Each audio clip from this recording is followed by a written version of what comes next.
नमस्कार मित्रों, मैं रंजीत वर्मा अपने YouTube channel study with Ranjit में आपका स्वागत करता हूं।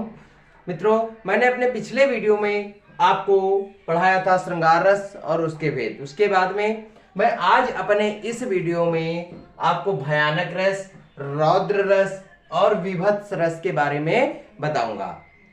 तो आप एकदम एकाग्र होकर के सुनिए, ठीक है। इसकी परिभाषा बहुत ही शॉर्ट है और केवल आप परिभाषा के माध्यम से जब भी आपके सामने कुछ पंक्तियां आ जाएंगी आप तत्काल पहचान जाएंगे कि इसमें किन पंक्तियों में कौन सा रस है, ठीक है। तो सबसे पहले बच्चों हम देखते हैं हमारा भयानक रस कौन सा होता है, भयानक रस किसे कहते हैं। तो इसकी परिभाषा देखते हैं। भयानक रस जिसका स्थायी भाव होता है भय, ठीक है। भयानक रस का स्थायी भाव होता है भय। अब भय क्या है? भय का अर्थ होता है डर, यानी जब व्यक्ति के अंदर डर उत्पन्न हो जाता है, एक भय उत्पन्न हो जाता है, तब वहां भयानक रस होता है। तो इसकी परिभाषा तो होती है कि किसी दृश्य को देखकर डर जाना भयानक रस होता है। यानी एकाएक आप किसी दृश्य को देखते हैं और अब मन में डर उत्पन्न हो जाता है, कांपने लगते हैं, तो वहां पर भयानक रस हो जाता है। जैसे कि आप कहीं रास्ते में जा रहे हो, एकाएक आपके सामने सांप मिल जाता है, तब आप या कोई मान लीजिए जानवर मिल जाता है, सांड मिल जाता है, तब आप देखकर एकाएक अचानक देखने पर उसे डर जाते हो और आपके मन में एक भय उत्पन्न हो जाता है और आप कांपने लगते हैं। तो ऐसी स्थिति में जो भय आपके अंदर उत्पन्न होता है, जो डर आपके अंदर उत्पन्न होता है, उसे ही हम भयानक रस कहते हैं, ठीक है। जैसे कि कहा गया है, तो इसके दो उदाहरण है, एक शॉर्ट उदाहरण है, दूसरा बड़ा उदाहरण है। तो जो आपको उचित लगे, जो याद कर सके, इसलिए मैंने हर एक पंक्ति में दो दो उदाहरण दिए हैं। पहला है चित्रहूं के कपिसो निशाचर न लगे हैं। देखिए, चित्रहूं के कपिसो निशाचर न लगे हैं। अब चित्रहूं यानी चित्र को देखकर, कपि माने बंदर के अर्थात हनुमान के, निशाचर माने राक्षस, ठीक है। तो अब देखिए इस पंक्ति में कहां का वर्णन किया गया है? जब हनुमान जी लंका को, ठीक है, वहां के दानवों का, निशाचरों का नाश करके लंका में आग लगा देते हैं, तो उस समय कहा गया कि यदि कभी भी चित्र में भी ये दानव हनुमान जी की प्रतिमा यानी इस वानर की प्रतिमा को देख लेंगे, तब भी ये दोबारा उसके मुंह नहीं लगेंगे, क्योंकि इतना ज्यादा डर उनके बीच में उत्पन्न हो गया है इस बंदर का, ठीक है। तो इसलिए कहा गया है कि चित्रहूं के कपिसो निशाचर न लगे, यानी चित्र में भी बंदर के इस मुख को देखकर ये निशाचर उसके मुंह नहीं लगेंगे, यानी उसकी ओर देख रहा पसंद नहीं करेंगे, उनके अंदर इतना डर उत्पन्न हो गया है, ठीक है। तो और दूसरा हमारा उदाहरण है बच्चों, ये हमारा पहला उदाहरण हो गया भयानक रस का, और दूसरा हमारा उदाहरण है उधर गरजती सिंधु लहरियां कुटिल काल से जालो सी।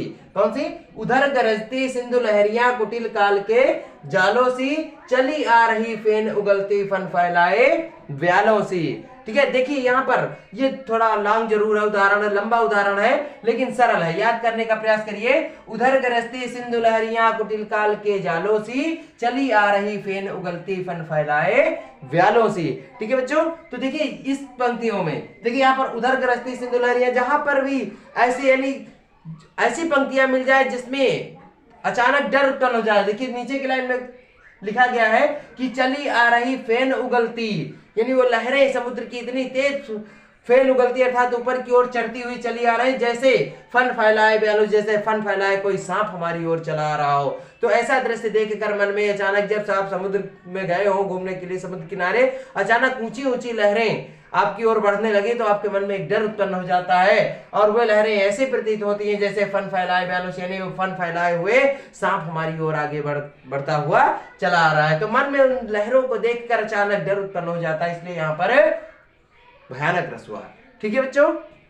अब आगे देखिए रौद्र रस, दूसरा हमारा पांचवा नंबर रस है, क्योंकि पिछले वीडियो में मैंने 3 आपको क्लियर कराए थे और इस वीडियो के माध्यम से मैं 3 रस आप लोगों को बताऊंगा, ठीक है। अब देखिए रौद्र रस, रौद्र रस का स्थायी भाव होता है क्रोध, ठीक है। तो कोई कार्य क्रोध के कारण किया जाए, कभी कभार गुस्से में आकर के आप अचानक कार्य करना शुरू कर देते हैं, सब कुछ छोड़कर, या गुस्से में आकर कोई गलत कार्य करना शुरू कर देते हैं। तो इसलिए यहाँ पर कहा गया कि कोई कार्य क्रोध के कारण किया जाए या कहीं पर क्रोध शब्द मिल जाए, तो वहां पर रौद्र रस होता है। यदि आप किसी कार्य को करने में यानी क्रोधवश किसी गलत कार्य को करना शुरू कर देते हैं, या कोई कह सकते हो गद्यांश या पद्यांश जिसमें क्रोध का वर्णन किया गया है, ठीक है, तो वहां पर कौन सा? रौद्र रस होता है। जैसे उदाहरण बच्चों मैंने लिया पहला, उस काल मारे क्रोध के तन कांपने उसका लगा, मानो हवा के वेग से सोता हुआ सागर जगा। ये पंक्तियां बहुत ही पुराने उदाहरण से बच्चों। उस काल मारे क्रोध के तन कांपने उसका लगा, मानो हवा के वेग से सोता हुआ सागर जगा। ठीक है, तो ऐसी पंक्तियां जहां पर क्रोध शब्द मिल जाए बस वहां आप समझ लेंगे कि ये रौद्र रस है, क्योंकि इसमें पहचान ही होती है कि क्रोध शब्द आपको मिलेगा, और जहां क्रोध शब्द मिल जाए बस वो समझ लीजिए आप रौद्र रस उस पंक्तियों में है। ठीक है, और इसका स्थायी भाव क्या है? क्रोध। अब दूसरा उदाहरण भी देखिए, मैंने बताया क्रोध शब्द मिल जाएगा पंक्तियों में, वो वहां रौद्र रस होगा। दूसरा उदाहरण देखिए, श्री कृष्ण के वचन सुन अर्जुन क्रोध से जलने लगे। किससे जलने लगे? क्रोध से। देखिए यहाँ पर क्रोध शब्द आया, जितने भी उदाहरण इस रौद्र रस के होंगे उसमें क्रोध शब्द जरूर मिलेगा। ठीक है, तो श्री कृष्ण के वचन सुन अर्जुन क्रोध से जलने लगे। अब देखिए इसमें भी क्रोध शब्द आया, और परिभाषा में भी बताया गया है आपको कि कोई कार्य क्रोध के कारण किया जाए या कहीं पर क्रोध शब्द लिखा हुआ मिल जाए तो वहां रौद्र रस होता है। समझ गए बच्चों? ठीक है, अब हमारा देखिए अगला छठा उदाहरण है विभत्स रस। विभत्स का स्थायी भाव होता है जुगुप्सा या घृणा।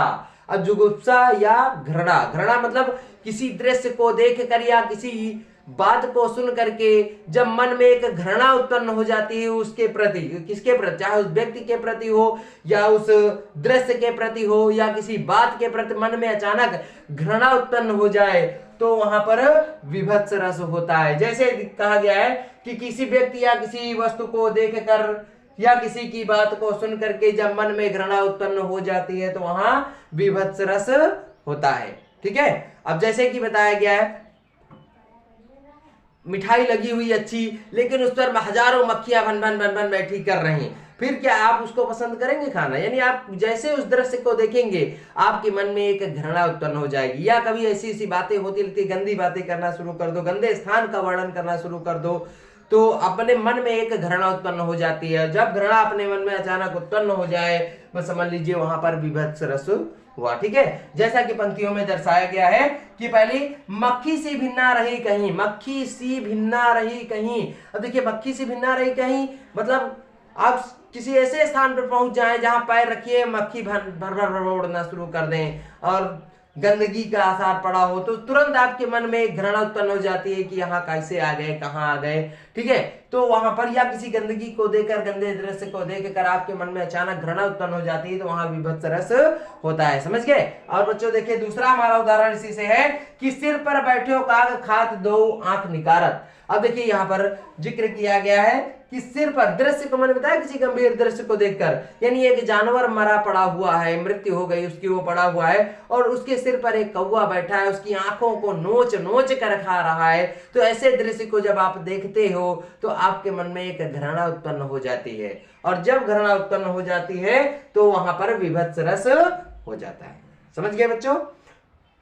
तो इस तरह से मैंने हर एक वीडियो के बच्चों दो दो उदाहरण आपके सामने प्रस्तुत किए हैं। आपको जो सरल लगे उसमें से एक उदाहरण आप चॉइस कर सकते हो और इसी के माध्यम से आप आने वाली जो पंक्तियां हैं उनके माध्यम से, ठीक है, इस उदाहरण के माध्यम से आप उसमें से रसों की पहचान कर सकते हैं। तो बच्चों इस वीडियो में हमारे इतना ही। इसके आगे के वीडियो के बारे में जानकारी पाने के लिए यदि अभी तक आपने हमारे चैनल को सब्सक्राइब नहीं किया है तो सब्सक्राइब कर लीजिए और लाइक और शेयर करना ना भूलें। धन्यवाद।